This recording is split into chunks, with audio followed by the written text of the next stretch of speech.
ओम नमः शिवाय, ओम नमः शिवाय, ओम नमः शिवाय, ओम नमः शिवाय, ओम नमः शिवाय।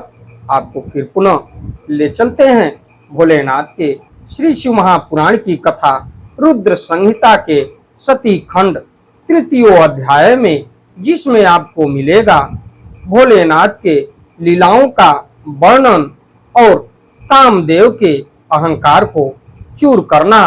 तो पिछली कथा में मैंने आपको बताया था कि कामदेव धनुष पर पुष्प के बाण का प्रयोग किए और उस प्रयोग से ब्रह्मा आदि मुनि जितने भी लोग थे वो कामातुर हो गए और काम विह्वल हो गए। इनकी व्यवस्था को देखते हुए परमपिता ब्रह्मा के पुत्र धर्म ने भोलेनाथ की स्तुति की और भोलेनाथ को प्रकट होना पड़ा, क्योंकि इनकी बुद्धि ब्रह्मा और ऋषि गणों की उस कामदेव के प्रभाव से पाप बुद्धि हो गई थी। तो पाप बुद्धि होने के कारण धर्म ने महादेव की स्तुति की और महादेव प्रकट हुए। तो इस कथा में मैं आगे आपको ले चलता हूं। तो इससे पहले विघ्नों को हरने वाले भगवान गणेश और विद्या की प्रदायिनी मां सरस्वती के श्री चरणों में शीश नवाते हुए विनम्र निवेदन करूंगा कि हमारे देश संसार में जहां भी भोलेनाथ के श्री शिव महापुराण की कथा हो रही हो, उसे संपन्न करने में अपना पूर्ण योगदान दें। उसके साथ साथ हमारे ऊपर भी अपनी कृपा बनाए रखें कि मैं अपने मुखार बिंदु से भोलेनाथ के श्री शिव महापुराण की कथा को जो भी शिव भक्त प्रेमी हैं उनके तक पहुंचाने का पूर्ण प्रयास करूं। ओम श्री सांब शिवाय नमः। ओम श्री गणेशाय नमः। त्वमेव माता च पिता त्वमेव, त्वमेव बंधुश्च सखा त्वमेव, त्वमेव विद्या द्रविणं त्वमेव, त्वमेव सर्वं मम देव देव।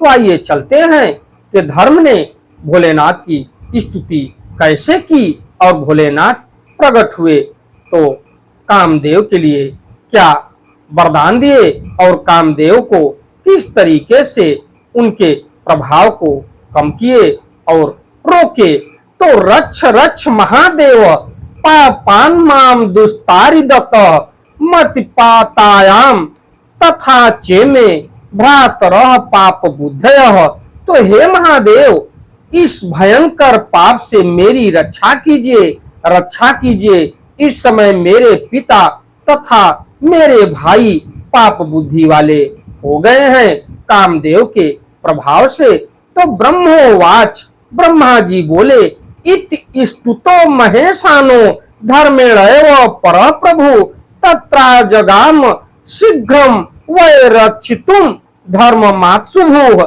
जातो विद्यागतः शंभुर विधि दृष्ट्वा तथा विधम माम दक्षाधाश्चम मनसा जहा सोपजाह सच स साधुवाद तत्तान सर्वान विहस्य च पुनः पुनः उवाचेदम मुनि श्रेष्ठ लज्जयन वृष भद्वजः। तो इसके बाद ब्रह्मा जी बोले, धर्म के द्वारा परात्मा और प्रभु की जब इस प्रकार स्तुति की गई तब वे आत्मभू शिव धर्म की रक्षा करने के लिए वहीं प्रकट हो गए।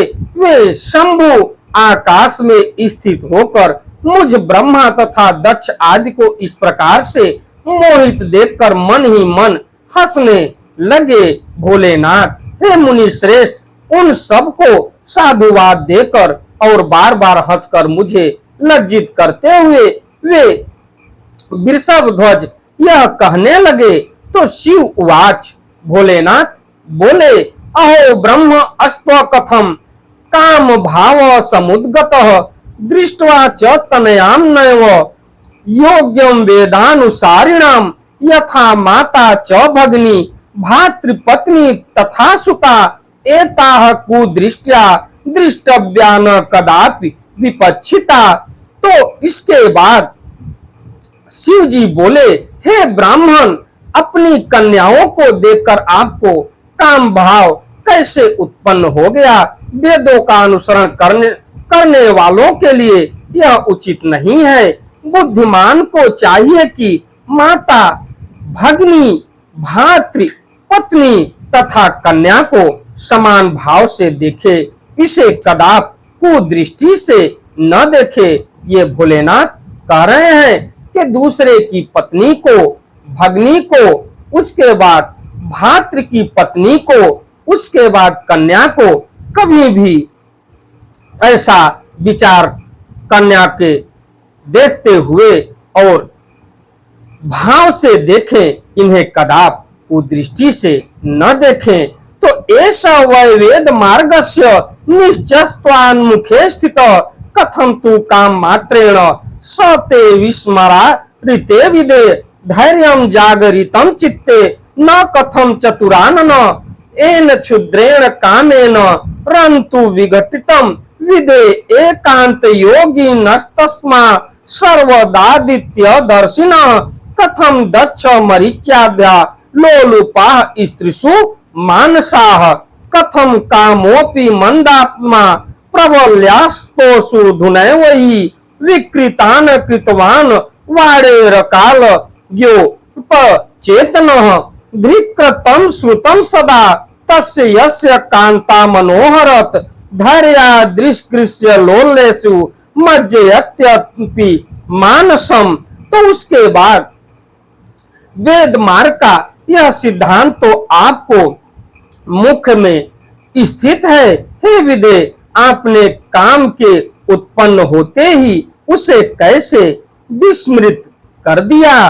तो हे चतुरानन, आपके मन में धैर्य जागरूक रहना चाहिए। आश्चर्य है कि आपने इस काम के वशीभूत हो कन्या से रमण करने के लिए इस प्रकार अपने धैर्य को नष्ट कर दिया।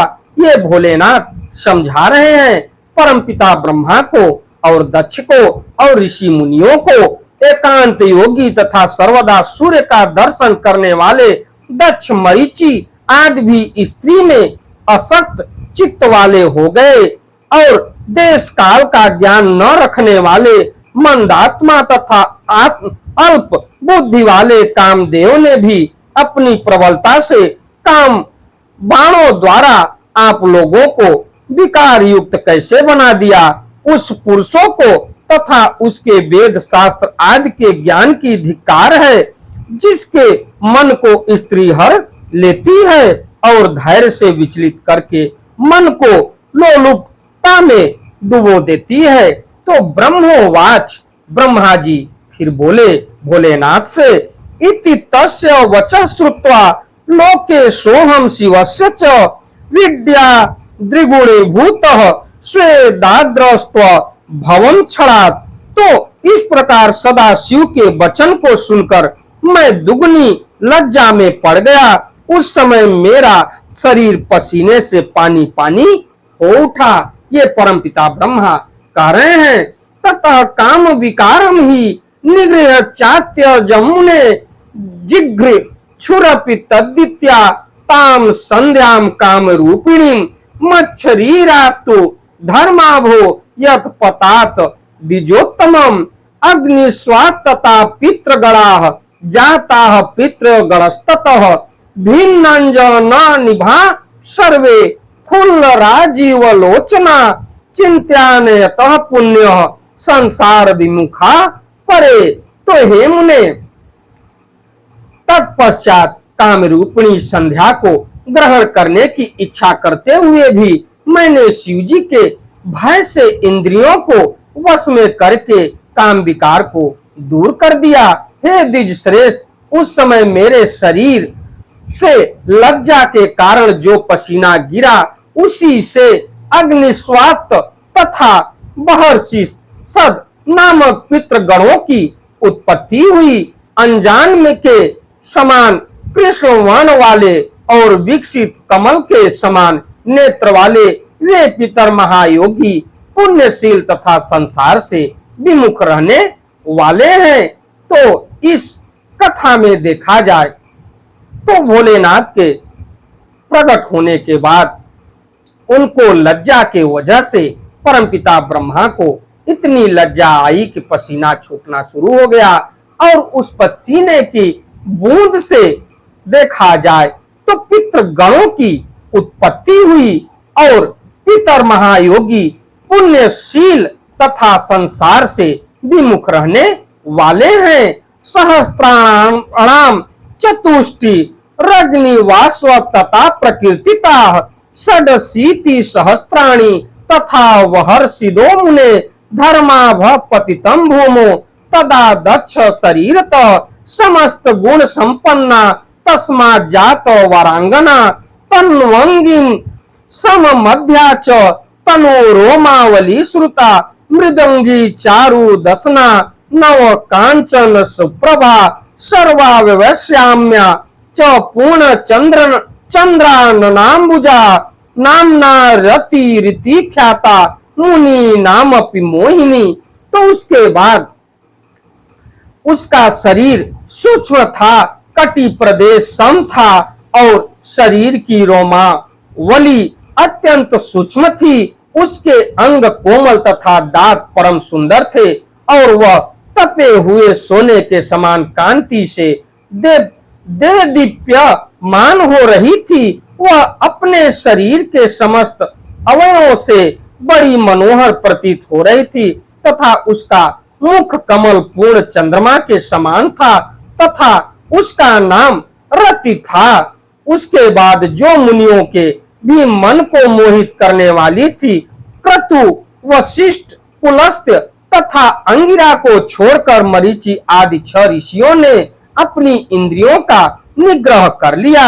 मरीचि प्रमुखा खड वह निगृहितेन्द्रिय यह क्रिया श्रिते क्रतुम वशिष्ठम च पुलस्त्यांगिरसो तथा क्रत्वादिनाम चतुर्णाम च बीजम भूमो पपात च तेभ्य पितृ गणा जाता अपरे मुनि सप्तमम सोमपा अजप्या नामना तथैवान्ये सुकालिग्न हविष्मन्तः सुता सर्वे कव्यवाहा प्रकृतिता क्रतोस्तु सोम पापुत्रा वशिष्ठत कालीनस्तथा आजप्याख्या पुलस्तस्य हविष्मनन्तो गिरा सुता जाते सुतेश विप्रेन्द्र अग्निस्वात दिके स्वथ लोकानाम पितृवर्गेषु कव्यवाट स समन्ततः। तो उसके बाद वह अपने शरीर के समस्त अवयवों से बड़ी मनोहर प्रतीत हो रही थी,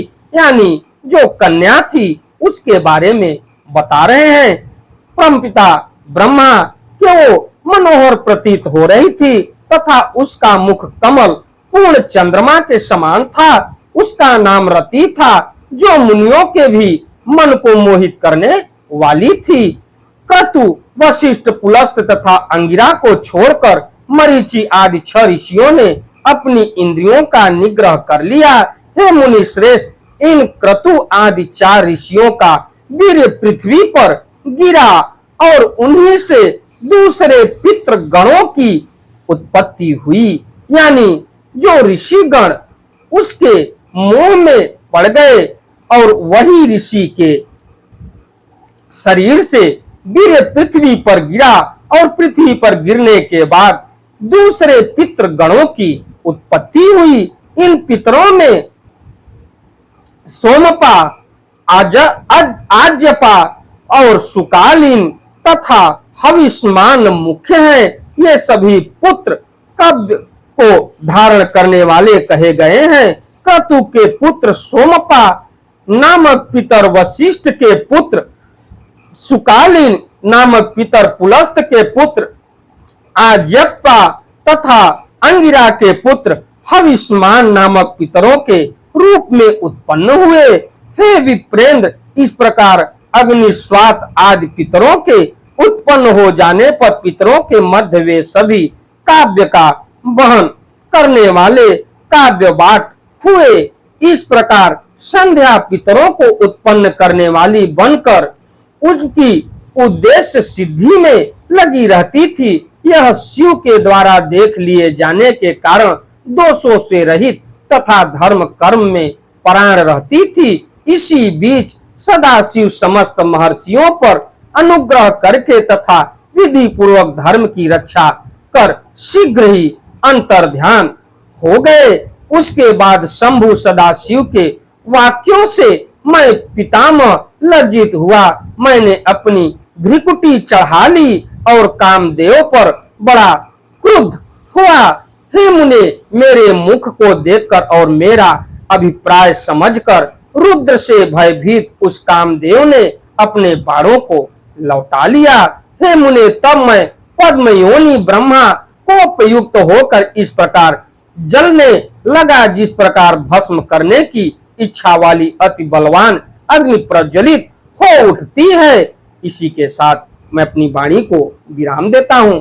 हमारी कथा, हमारी वीडियो आपको अच्छी लगे तो वीडियो को लाइक करिए, शेयर करिए, चैनल को सब्सक्राइब करिए, बेल आइकन दबाना न भूलिए, जिससे हमारी कोई भी महत्वपूर्ण धार्मिक वीडियो आप तक शीघ्र पहुंचे। कामदेव की कथा अभी समाप्त नहीं हुई है। कल आने वाले वीडियो में कामदेव की कथा समाप्त हो जाएगी। तो आप हमारी वीडियो को जहां तक हो सके शेयर करिए, लाइक करिए, सब्सक्राइब करिए, बेल आइकन दबाना न भूलिए, जिससे हमारी वीडियो आप तक शीघ्र पहुंचे। आपका स्नेह और प्रेम हमको इसी तरीके से मिलता रहे। आपका दिन मंगलमय हो। चलते चलते एक बार प्रेम से बोलिए श्री शिवाय नमस्तुभ्यम, श्री शिवाय नमस्तुभ्यम, श्री शिवाय नमस्तुभ्यम, श्री शिवाय नमस्तुभ्यम, श्री शिवाय नमस्तुभ्यम। धन्यवाद।